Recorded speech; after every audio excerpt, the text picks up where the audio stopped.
మరి ఈ మంటలు ఇంకా భారీగానే ఎగిసిపడుతూ ఉండడంతో భయాందోళనలో ఉన్నారు గ్రామస్తులు. మా స్పెషల్ కరెస్పాండెంట్ సత్య లైవ్ లో జాయిన్ అవుతున్నారు. స్పాట్ దగ్గరే ఉన్నారు. సత్య, మరిన్ని డీటెయిల్స్ తెలుసుకుందాం.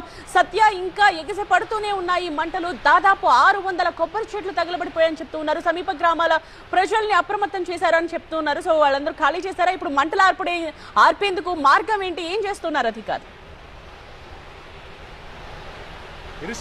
ఇరుసుమండ గ్రామస్తులు మొత్తం కూడా ఖాళీ చేశారు. చుట్టుపక్కల దాదాపుగా 5 కిలోమీటర్ల మేర ప్రజలంతా కూడా మొత్తం ఖాళీ చేసినటువంటి పరిస్థితి. ఇక్కడ పెద్ద ఎత్తున భారీ శబ్దం వినపడుతుంది. చుట్టుపక్కల కూడా ఒకసారి చూడొచ్చు, మనకి సమీపంలో ఒక 200 నుంచి 300 మీటర్ల సమీపంలో మనం ఉన్నటువంటి దృశ్యాలు కూడా చూడొచ్చు.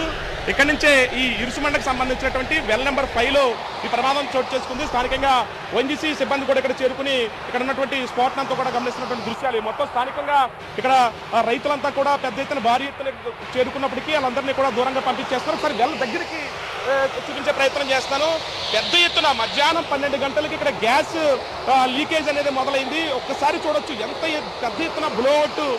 గతంలో 95లో కాసర్లపూడి బ్లోఅవుట్ వచ్చినటువంటి దృశ్యాలు ఏ రకంగా ఉంటాయో అదే పరిస్థితి ఇక్కడ బ్లోఅవుట్ ఒక్కసారిగా పైకి ఎగసిపడుతున్నటువంటి మంటలను చూడొచ్చు. చుట్టుపక్కల ఎవరిని కూడా లేకుండా చేశారు.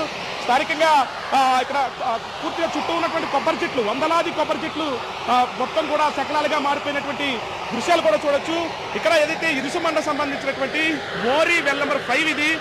ఇక్కడ స్థానికంగా ఉన్నటువంటి ఒక ప్రైవేట్ సంస్థ దీన్ని రీసెంట్ గా అంటే రీరిగ్గింగ్ అంటే దీన్ని ఆయిల్ నిక్షేపాలు తీసేందుకు ఇక్కడ పనులు మొదలుపెట్టింది. 10 రోజుల వ్యవధిలోనే తర్వాత దీన్ని ఏదైతే గెయిల్ ఇండియాకి అప్పగించాల్సి ఉంది. ఈలోపే కనెక్టివిటీ ఇక్కడి నుంచి వేరే ONGCకి కనెక్టివిటీ పైపులు ఉన్నప్పటికీ ఆ కనెక్షన్ ఇస్తే ఇంకా భారీ ప్రమాదం జరిగి ఉండేది. కానీ ఆ పైప్కి ఇంకా కనెక్షన్ ఇవ్వకపోవడంతోనే ఇక్కడతోనే ప్రమాదం సంభవించింది. ఇంకా స్థానికంగా జిల్లా SP, జిల్లా కలెక్టర్, అలాగే స్థానిక రెవెన్యూ అధికారులంతా కూడా ఇక్కడ చేరుకుని పరిస్థితులు సమీక్షిస్తున్నారు. చుట్టుపక్కల మొత్తం కూడా ఫార్మింగ్ ఉంది.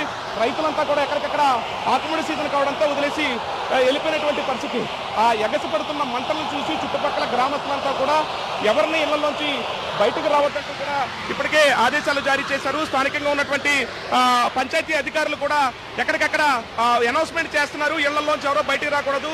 పైన ఉన్నటువంటి పొయ్యిలు కానీ, కట్టెల పొయ్యి కానీ, ఇంట్లో ఉన్నటువంటి గ్యాస్ సిలిండర్లు కానీ ఎవరో వెలిగించొద్దు కూడా పెద్ద ఎత్తున ప్రచారం చేస్తున్నప్పటికీ జిల్లా కలెక్టర్, జిల్లా SP పరిస్థితిని సమీక్షిస్తున్నారు. ఇక్కడ నుంచి ఆ వేడి తాపం అంతా కూడా ఇక్కడ తగులుతుంది. అంటే చుట్టుపక్కల మొత్తం కూడా స్ప్రెడ్ అయినటువంటి ఏదైతే గ్యాస్ లీకేజ్ ఏదైతే ఉందో ఆ లీకేజ్ మొత్తం కూడా ఇప్పటి వరకు పూర్తిగా ఆ మంటల్లో కాలిపోతున్నటువంటి దృష్టి. అయితే కింద 2.8 అడుగుల లోతుకి ఈ డ్రిడ్జింగ్ చేసినట్టుగా అయితే